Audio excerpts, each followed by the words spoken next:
Hi everyone! Tonight I'm going to be reading A House for Hermit Crab by Eric Carle. Time to move on, said Hermit Crab one day in January. I've grown too big for this little shell. He had felt safe and snug in his shell, but now it was too snug. Hermit Crab stepped out of the shell and onto the ocean floor, but it was frightening out in the open sea, without a shell to hide in. What if a big fish comes along and attacks me, he thought. I must find a new house soon.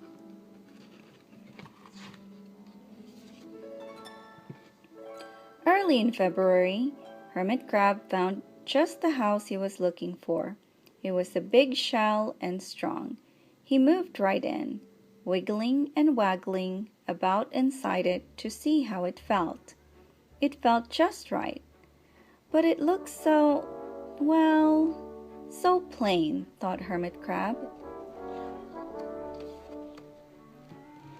In March, Hermit Crab met some sea anemones. They swayed gently back and forth in the water. How beautiful you are, said Hermit Crab. Would one of you be willing to come and live on my house? It is so plain, it needs you. I'll come, whispered a sea anemone. Gently, Hermit Crab picked it up with his claw and put it on his shell.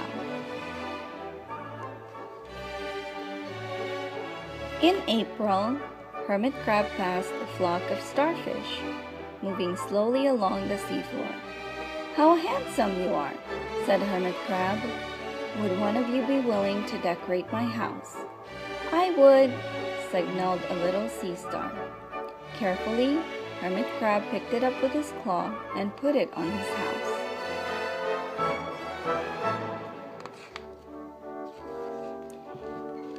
In May, Hermit Crab discovered some coral.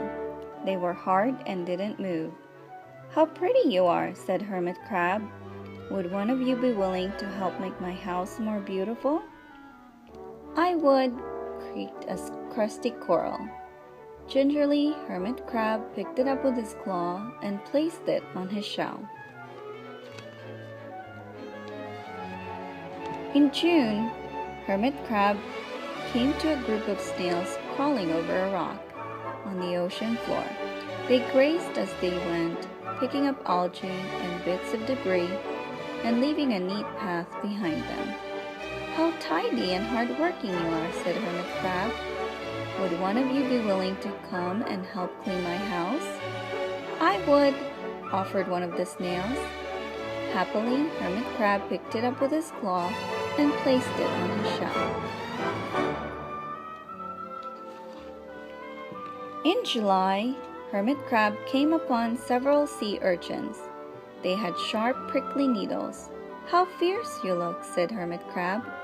Would one of you be willing to protect my house? I would, answered a spiky sea urchin. Gratefully, Hermit Crab picked it up with his claw and placed it near his shell.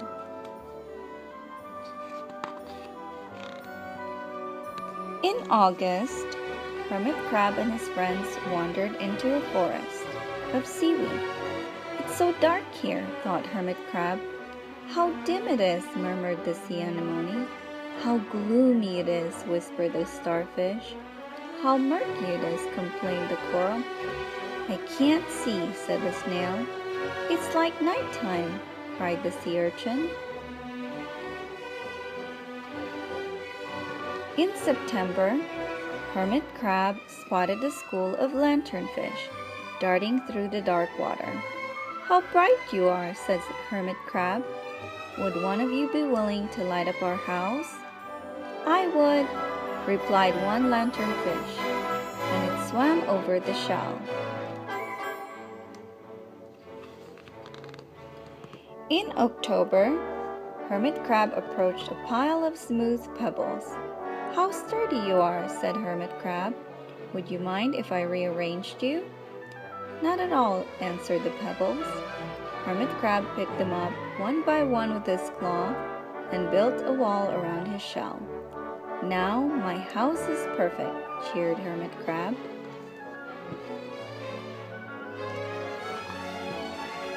But in November, Hermit Crab felt that his shell seemed a bit too small. Little by little over the year, Hermit Crab had grown. Soon he would have to find another, bigger home. But he had come to love his friends, the sea anemone, the starfish, the coral, the sea urchin, the snail, the lanternfish, and even the smooth pebbles. They have been so good to me, thought Hermit Crab. They are like a family. How can I ever leave them? In December, a smaller hermit crab passed by. I've outgrown my shell, she said. Would you know of a place for me? I've outgrown my house too, answered Hermit Crab. I must move on. You are welcome to live here, but you must promise to be good to my friends. I promise, said the little crab.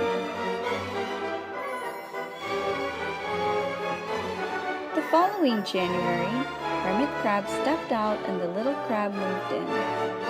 Couldn't stay in that little shell forever, said Hermit Crab as he waved goodbye.